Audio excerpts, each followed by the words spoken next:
Welcome, everyone, to the HeroX Innovation Leadership Speaker Series. I'm Jamie Elliott, and I'm joined today by Soraya Gadit. She is the founder and CEO of InoCrowd and a longtime partner of HeroX. Soraya, it's so great to have you today.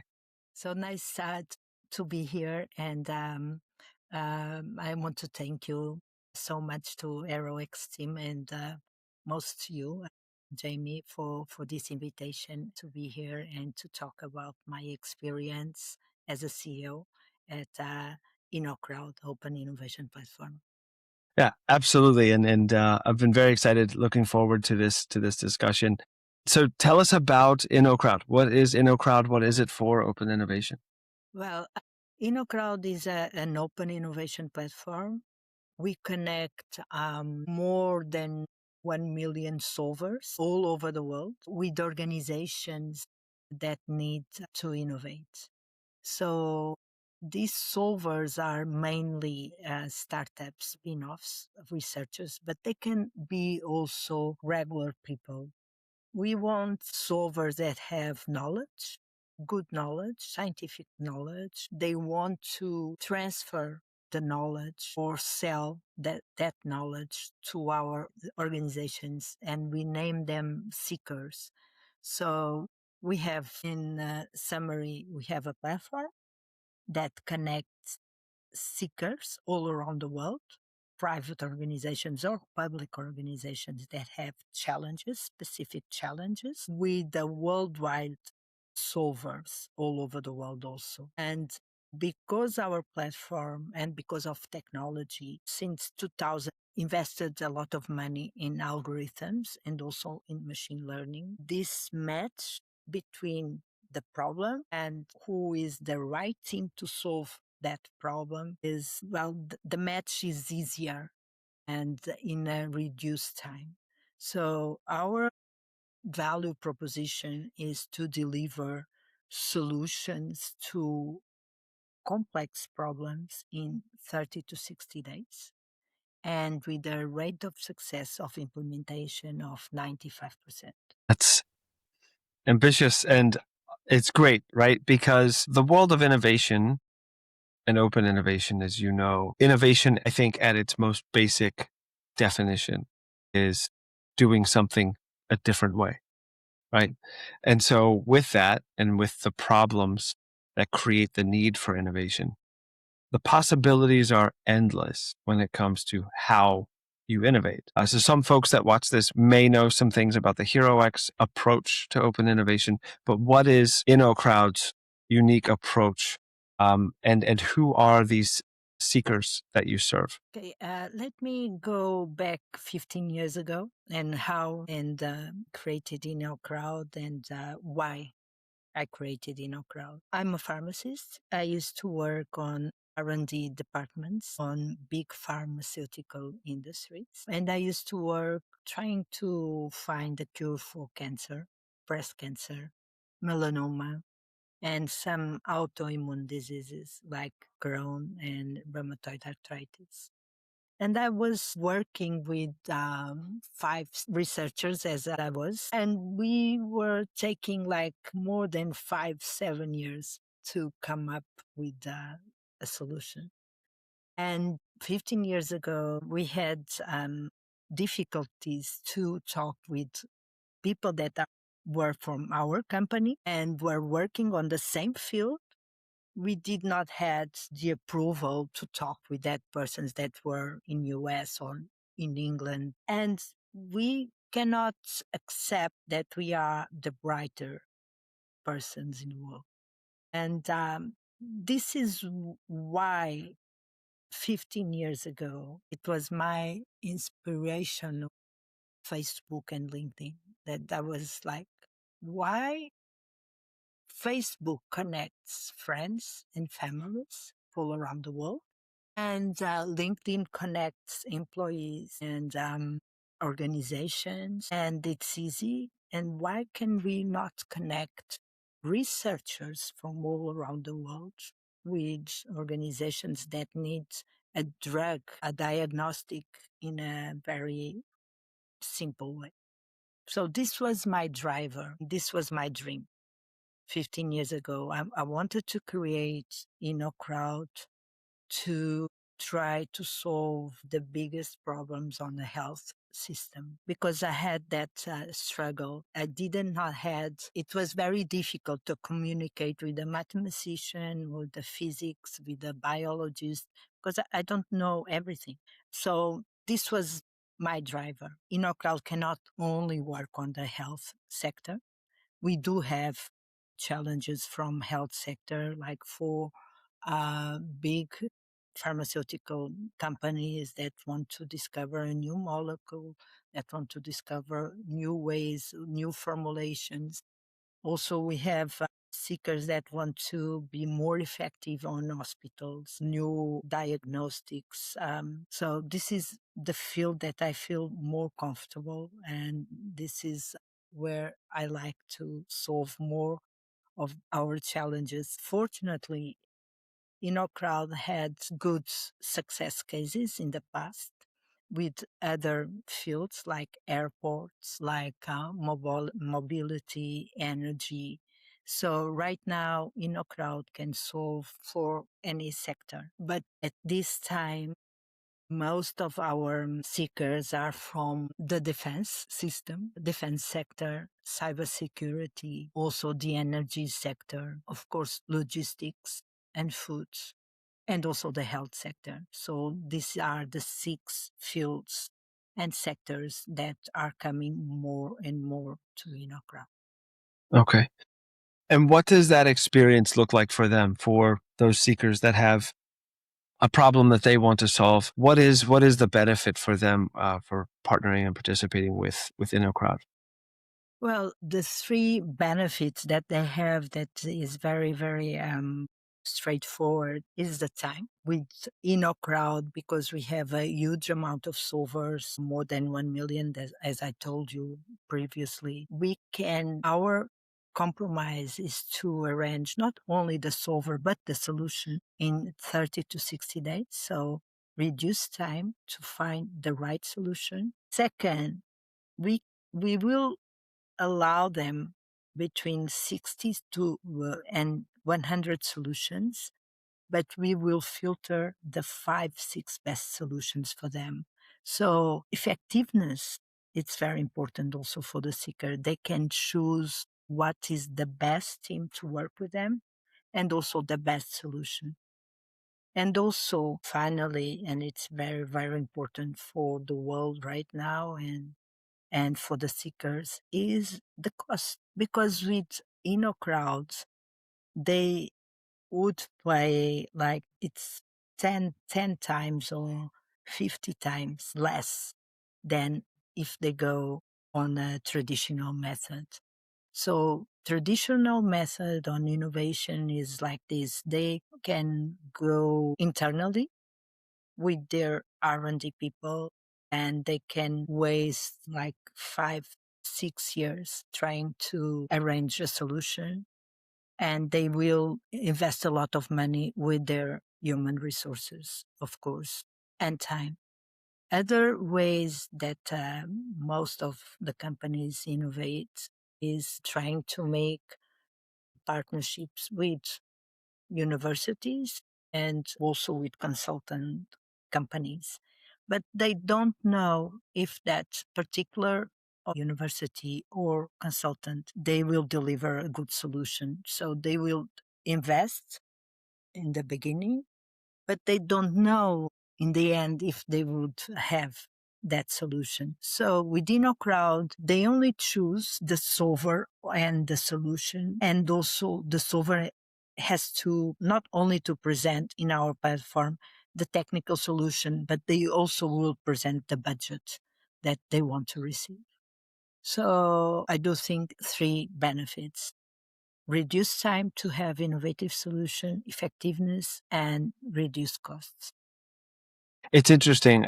The problems that these larger organizations want to solve oftentimes are stopping other work from getting done, right? And these organizations sometimes don't think about it that way, as in terms of investment, like how much money they're investing when they're investing every day that they're not solving that problem.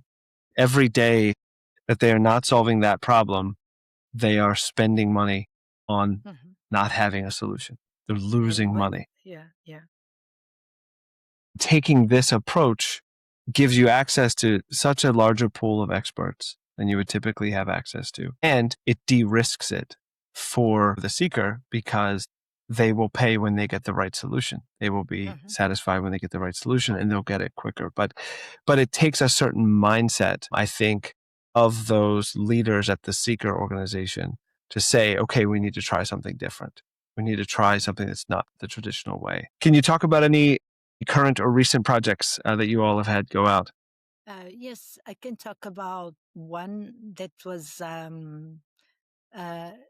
it was not recent, but it was a very big project, and for InoCrowd was a turnaround point. I think, well, in 2013, 2014, we were in the beginning of InoCrowd, so we were spreading the words of the benefits of open innovation and crowdsourcing.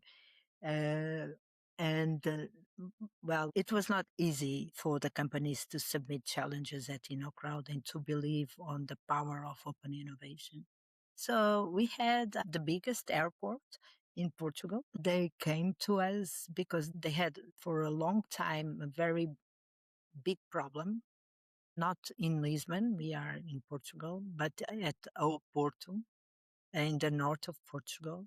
Some aircrafts were landing at the airport, and for some reason, they were not catching the GPS signal to know where to park the aircraft.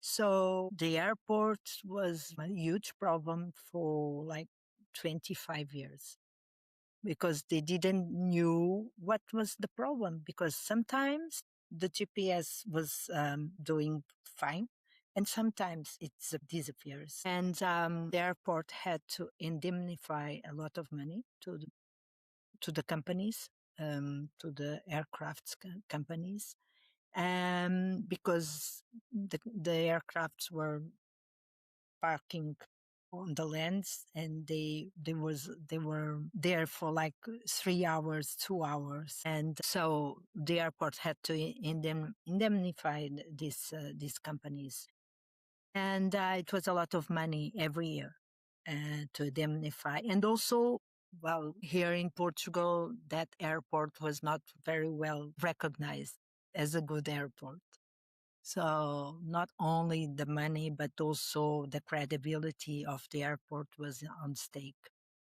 So the CEO of the airport knew about InoCrowd, and they came to us and they told us, well, please try to find someone that can give us a solution, because all of our R&D people, they are talking about that the problem is on the satellite, and some of them are also telling us that the problem is not, it's the land where we constructed the airport. So maybe we have to move the airport to other place. So billions of dollars that they had to invest.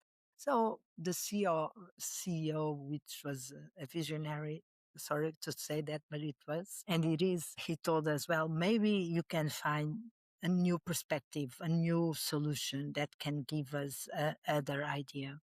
So we submitted the challenge, and 2014 we had like 20 solutions only. And I think 95% of the solutions were to, well, the problem was on satellite, or maybe to move the airport. It was like the same that the internal, like the internal R&D people were telling.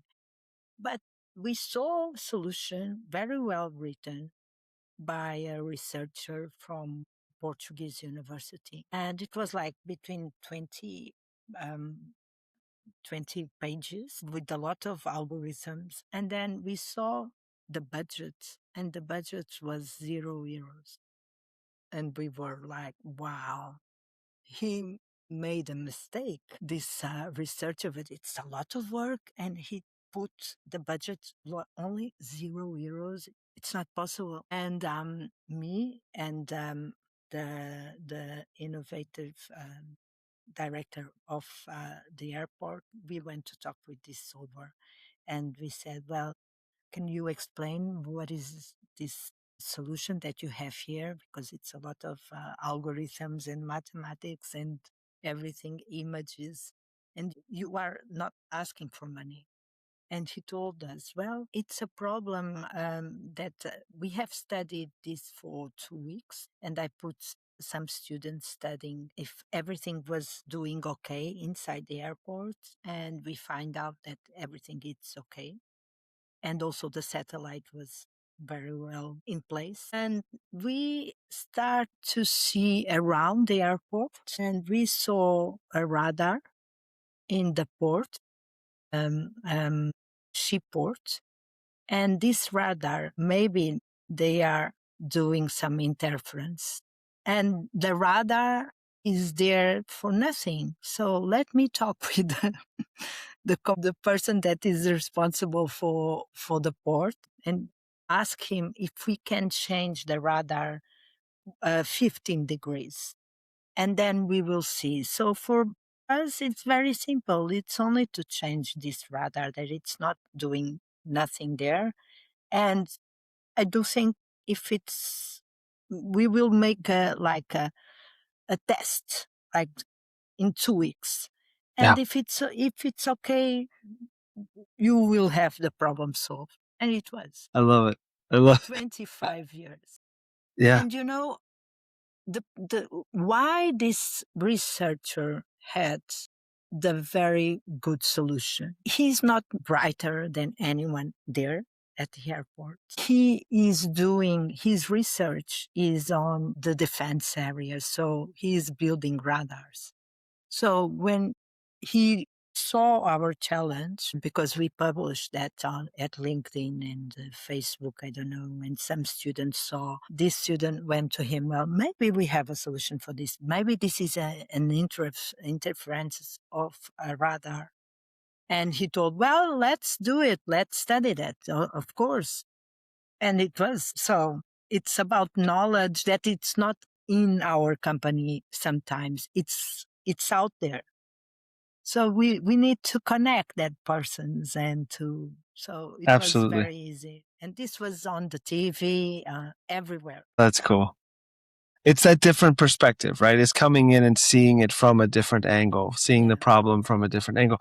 We got to run a challenge with the Federal Aviation Administration, FAA, in the United States. And this was open only to students, and it was a data-focused challenge. So the students had to come up with some problem that they could solve with data that aligned with the FAA's strategic goals. And you had a lot of really, it was a very tough decision, I remember, at the winner selection to figure out who had won, because this was, one of the things you see often on HeroX challenges is if it's a broader topic, then it's the solver who says, this is the problem I'm solving. Within this domain, this is the problem I want to solve. And then they have to demonstrate how well they understand the problem. So students had to come up with a problem, they had to get data, and then they had to solve that problem. You had lots of engineers, software engineers, data scientists. The winning team was a team of pilots. And they solved this data challenge. And they did this using publicly available data from YouTube videos. There are YouTube videos of transmissions and calls between pilots and the air traffic control tower, right? Then they went and they found publicly available Python libraries and tutorials and walkthroughs and communities for sentiment analysis. And they created a tool that could do a sentiment analysis in real time on air traffic control conversations. Because if someone working in an air traffic control center has been working overtime, they haven't slept, maybe they don't pick up on the signals of slight distress, right, with the pilot. But this tool could. It could immediately, and it could show them, hey, there's something here, you need to look further into it. And it was very timely, but it is that different perspective of what's valuable what have they missed? What do I see from my background and what's important to me?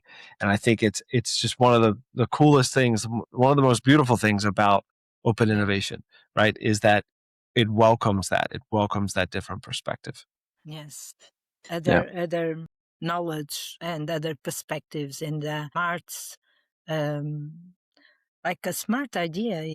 It was like very, very, very good for InoCrowd, and it gave us like credibility also because this solution was on the TV, newspapers, and it was very, very good. And now the solver, he's working with the airport until now as a That's great. consultant. That's So excellent. it's great. It's great.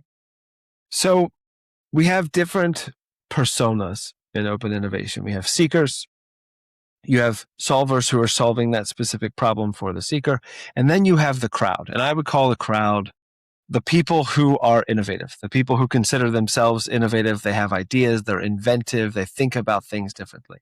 From your perspective, having founded an open innovation company, what advice would you have for these different groups? Well, I'm going to begin with the seekers, of course. For big companies, if you don't have a solution that your R&D people are working for a long time, and you need that solution as a new business model or to reduce costs or to overcome some competitor, well, I do advise you to use InoCrowd because your team can continue to work and then you can use open innovation. And if open innovation comes out with a good solution, InoCrowd can help on that. You can integrate this team with your R&D people. And of course, well, the time to innovate will be, I don't know, in 1 year you will have the solution or even less. So for the solvers in our platform, I do advise them to come to HeroX and also to InoCrowd because they will see what are the drivers. So it's a good place to know what the seekers want right now. So instead of you to try to see what are the tendencies in general publication, come and see what are the seekers' concerns right now. So the best platform to come and to see what are the tendencies is HeroX and also InoCrowd.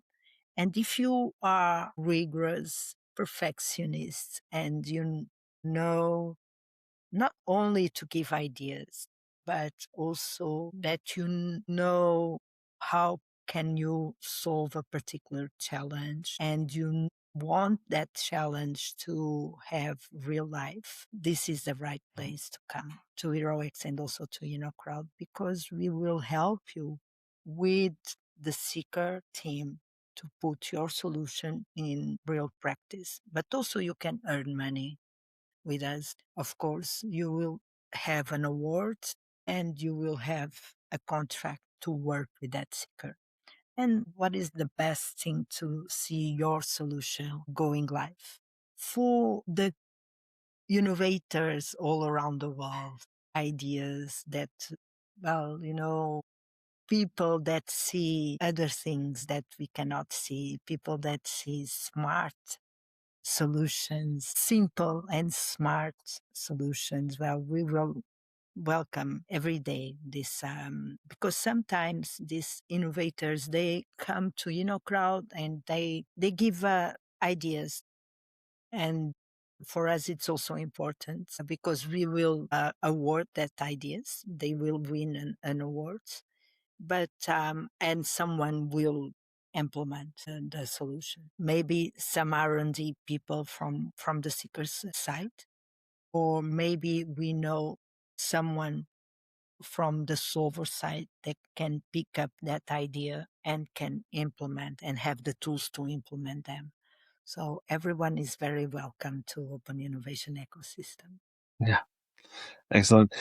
How can folks learn more to what sites can they go? What things should they follow to learn more about InoCrowd and what you're doing?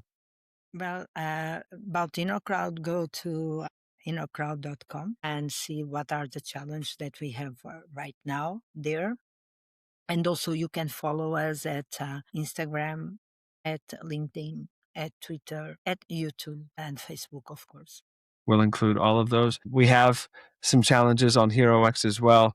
We love this partnership that we formed with InoCrowd and that keeps going all these years. Soraya, thank you so much for your time. I really, Thank you, really Jamie. appreciate it. And yeah, we'll keep It's going. always a pleasure to interact with people that know what are our hurdles and what is our dream and our vision, and to talk about with the same frequency. Indeed. Thank you so much. All the best. Thank you. Bye.